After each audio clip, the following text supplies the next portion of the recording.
Welcome to Swords and Hammers. Truth comes clothed in tales, and the soul remembers what the mind alone forgets.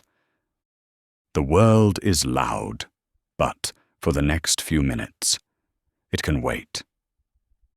Take a moment. Settle yourself. Listen well. Come, let us begin. The Clockmaker's Paradox. A tale of the thief who steals tomorrow by promising it. There lived a clockmaker whose shop contained the most marvelous contradiction ever assembled under one roof. His shelves groaned with timepieces of every kind, sundials and hourglasses, pocket watches and grandfather clocks, yet the man himself never seemed to have any time at all. His name was Benedict, and he was dying by degrees, not from any disease a physician could name, but from something far more common and infinitely more deadly. He was being murdered by tomorrow. The shop stood at the crossroads where Narrow Way met Broad Street, a location that brought steady traffic, but also strange encounters. On this particular evening, as autumn rain drummed against the windows, Benedict sat surrounded by the very thing he lacked. 100 clocks ticked out their separate rhythms, none synchronized, creating a chaos of competing moments. Before him lay a peculiar commission, a pocket watch ordered by the cathedral's new priest. The inscription was to read, "Now is the accepted time." The watch sat in pieces, gears here, springs there, the case waiting empty like an open mouth. Benedict had been meaning to complete it for 3 weeks. "Tomorrow," he muttered to the scattered parts. "First thing tomorrow, when the light is better, when my hands are steadier, when the rain stops drumming so loud." It was then that the shop bell rang, though Benedict was certain he had locked the door. The visitor who entered seemed assembled from shadow and suggestion rather than solid flesh. He wore a coat that might have been expensive yesterday, or might be expensive tomorrow, but presently appeared somehow suspended between states of being. His face was young from one angle, ancient from another, as if time itself couldn't quite decide what to do with him. "Master Benedict," the stranger said, and his voice had the quality of an echo arriving before its sound. "I've come to discuss a trade." "The shop is closed," Benedict began, "until tomorrow." "Yes, I know. Everything with you is tomorrow, isn't it?" The stranger picked up a piece of the unfinished watch, the mainspring, and turned it over in fingers that seemed to bend light around them. "Do you know what I am?" Benedict found himself unable to lie. "You're the one I've been waiting for, or rather, the one I've been avoiding by waiting." The stranger smiled, a terrible expression that made all the clocks skip a beat in unison. "I am tomorrow himself, and I've come to make you wealthy beyond imagining." "I don't understand." "Of course you do. You've been my finest customer for 40 years. Every time you've said tomorrow, you've given me a gift, a piece of the present moment, which I collect with considerable interest." Tomorrow sat in the shop's finest chair without seeming to cross the space between door and seat.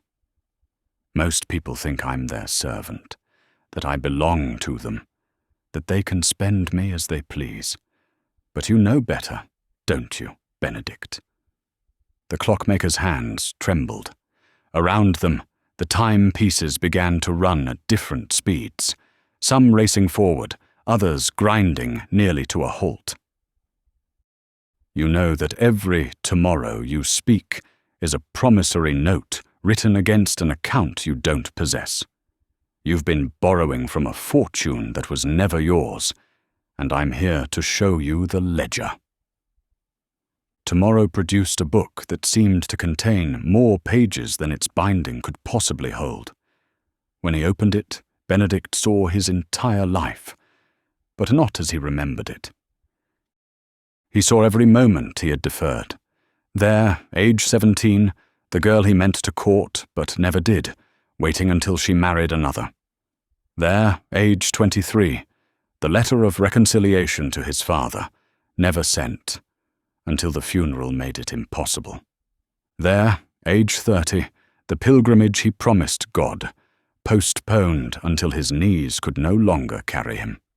There, age 35, the son he meant to teach his trade, delayed until the boy sought another master. "These are all mine now," Tomorrow said softly, "collected with interest, moments you spent in the agony of intending, which is so much more exhausting than simply doing. Do you know what I call my collection?" Benedict couldn't speak. "The Museum of Unlived Lives, and your exhibit," Tomorrow gestured to a sudden vision that filled the shop, "is particularly extensive." Benedict saw himself multiplied infinitely, 1,000 versions of himself, each frozen in the moment just before action. A Benedict perpetually reaching for his tools but never grasping them. A Benedict with his hand on the cathedral door, but never entering. A Benedict holding a letter, but never sending it. Each ghost was perfectly preserved in the amber of procrastination, alive but not living, conscious but not acting. "This is what you've made of your days," Tomorrow explained. "You've become a man who exists in the subjunctive mood, always about to be, never actually being." The clockmaker fell to his knees among the scattered gears of the unfinished watch. "Then I'm already dead." "Not yet," Tomorrow said, and for the first time something like pity flickered in his indefinite features. "But you're dying by degrees. Every deferment is a small death, a tiny surrender of the only life you actually possess. What must I do?" Tomorrow laughed, a sound like clocks running backward. "That's the wrong question. The question is, what must you do now?" It was then that Benedict noticed something extraordinary. Among all the chaotic ticking of his many clocks, one had stopped entirely. An ancient piece he'd inherited from his master years ago. Its face bore no numbers. Only a single word inscribed where 12 should be. "Now." "That clock," Benedict whispered. "Ah," Tomorrow said, rising from the chair. "That one doesn't belong to me. In fact, I cannot even see it properly. It exists in the one moment I can never possess, the present. Your master knew its secret. That's why he could craft such wonders while you." Tomorrow gestured at the unfinished watch. "Can only intend them." Benedict approached the stopped clock with trembling steps. The moment he touched it, something shattered. Not the clock, but the illusion that had held him captive for 4 decades. He saw the truth with mathematical clarity, like a formula suddenly balancing after years of miscalculation. Every moment has infinite value, because it is the only moment that actually exists. The past is memory. The future is imagination. But now is the only currency accepted in the economy of existence. Tomorrow began to fade, not disappearing, but becoming what he truly was, an absence rather than a presence, a void decorated to look like possibility. "Wait," Benedict called out. "If you're not real, why did you come?" The fading figure smiled one last time. "Because you summoned me. Every time you spoke my name instead of acting. I'm not a person. I'm a postponement. I'm not a day. I'm a delay.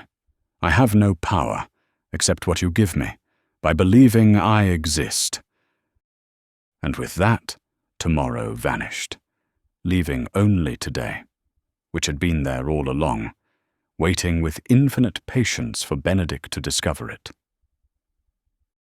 The clockmaker looked at the scattered pieces of the priest's watch, but now he saw them differently, not as a burden to be deferred, but as a possibility to be realized.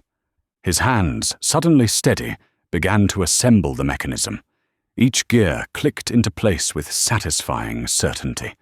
The mainspring coiled tight with potential energy, not tomorrow's energy, but energy available right now, in this breath, in this heartbeat. As he worked, Benedict understood the divine comedy of his situation. He had surrounded himself with instruments that measured time, yet had never learned to inhabit it. He had become an expert in chronology, while remaining an amateur at existence. The great paradox, and here his mind felt the presence of something vast and mathematical, was that by trying to save time through delay, he had spent it all on nothing. The priest's watch came together under his fingers, as if it had been waiting 40 years for this moment, which perhaps it had. When Benedict inscribed the words, "Now is the accepted time," his hand didn't shake. The letters flowed like a prayer of liberation. But the strangest transformation was yet to come. As Benedict finished the watch, actually finished it, not planned to finish it, all the clocks in his shop began to synchronize. One by one, their disparate tickings aligned until 100 timepieces beat with a single heart, the heart of the present moment.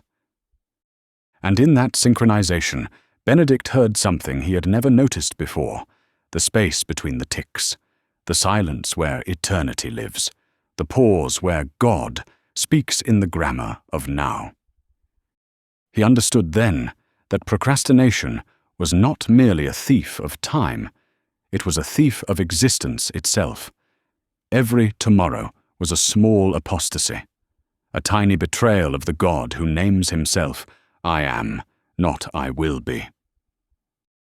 Every delay was a vote of no confidence in the present moment, which is the only moment where grace operates, where love acts, where life actually happens. The workshop filled with golden light, not from the sun which had set, but from the strange clock with now written on its face. And Benedict saw that this light had always been there. He had simply been too busy planning to see it, to actually see it. A young man appeared at the door, Benedict's son, now grown, wearing the apron of another trade. "Father," the young man began, then stopped, amazed. "Your shop, it's—" "Alive," Benedict finished. "Yes, for the first time. It's alive. And I—" he held out the completed watch. "Have something to deliver to the cathedral. Will you come with me?" The son hesitated, and Benedict saw in that pause his own disease, inherited like a family curse.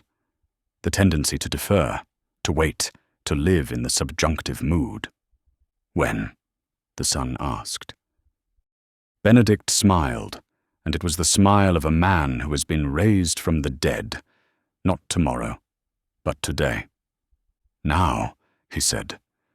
"Everything worthwhile happens now."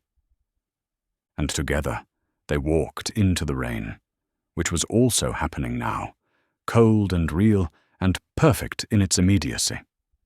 The watch ticked in Benedict's pocket, keeping time with his heartbeat, measuring not the hours he had lost, but the moments he had finally learned to inhabit.